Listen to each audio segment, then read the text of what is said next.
Bonsoir à tous, bienvenue, heureux de vous retrouver sur RTI2. Parlons agriculture pour ouvrir ce flash d'information. L'Union des jeunes pour le développement rural a animé une conférence de presse pour annoncer le concours du challenge de l'hectare le plus rentable, une compétition pour des acteurs du secteur agricole du pays qui vise à promouvoir l'entrepreneuriat agricole, créer des opportunités d'emploi pour les jeunes et renforcer la sécurité alimentaire. Le reportage de Georgette Ido Fofana tout à l'heure dans la grande édition. Direction à présent Bakou en Azerbaïdjan, la COP29 ou conférence des parties sur le changement climatique tire à sa fin. La Côte d'Ivoire, représentée au haut niveau par une délégation conduite par le vice-président Tiemoko Meïle Koné, y a pris une part très active. Parmi les participants ivoiriens se trouvent des élus et des représentants des collectivités territoriales présents pour porter la voix de leurs différentes populations et obtenir des partenariats pour financer leurs programmes d'activité. Notre reporter F. Boué s'est entretenu avec certains d'entre eux. Voici son récit. André Narcisse Méman, maire de Benouye, commune rurale située dans l'ouest ivoirien, est présent à la COP29, conférence des parties sur les changements climatiques à Bakou en Azerbaïdjan. Ce jour, il intervient au cours d'un panel au pavillon de l'ONUDU, Organisation des Nations Unies pour le développement industriel. Cette session porte sur le développement et le financement de la cuisson propre. Comme lui, plusieurs autres élus et représentants des collectivités territoriales sont présents à cette COP, tous guidés par la recherche de partenariats et de financements pour adresser les problématiques liées au changement climatique. Aujourd'hui, le remède au changement climatique, c'est les ressources financières. Nous avons des budgets qui ne sont pas importants.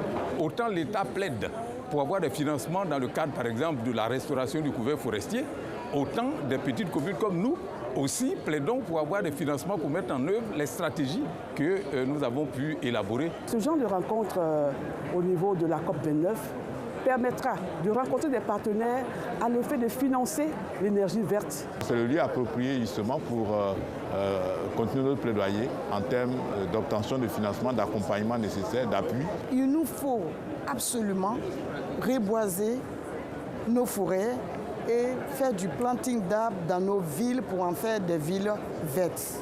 Transformer les territoires en villes vertes, le projet est en gestation. Je suis parti tout récemment en Italie, à Rome, rencontrer les responsables du FIDA et de la FAO pour solliciter leur appui à l'effet de m'aider à mettre en œuvre un projet nommé la ville verte en Côte d'Ivoire. J'envisage de faire une grande réunion avec les collectivités territoriales à Abidjan, les maires, les présidents des régions, pour parler de ça avec eux.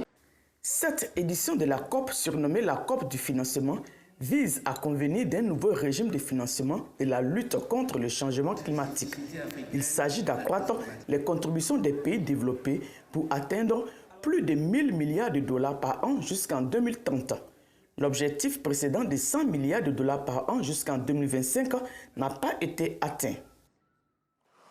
Retour dans notre pays où le village de Wanzano, dans la sous-préfecture de Gbegbesu, dans la région de la Maraoué, avait des abris en matériaux précaires comme marché. C'était une souffrance pour les commerçants quand il y avait des intempéries. Une fille de la localité leur a offert 3 bâtiments modernes afin de mettre fin à leurs difficultés. Le compte-rendu de Théodore Zouzou vous sera proposé à 19h30.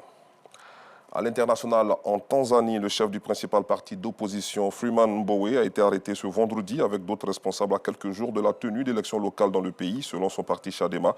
L'opposant avait déjà été arrêté fin septembre dernier aux côtés de plusieurs personnes lorsque la police avait empêché une manifestation de leur parti à Dar es Salaam. La Tanzanie connaît ces derniers mois une intensification de la répression politique. Hors du continent, les ministres des Affaires étrangères du G7 qui se réunissent lundi et mardi prochain près de Rome vont discuter des mandats d'arrêt lancés par la Cour pénale internationale, notamment contre Benjamin Netanyahou et Mohamed Deif, a annoncé ce vendredi la première ministre italienne Giorgia Meloni.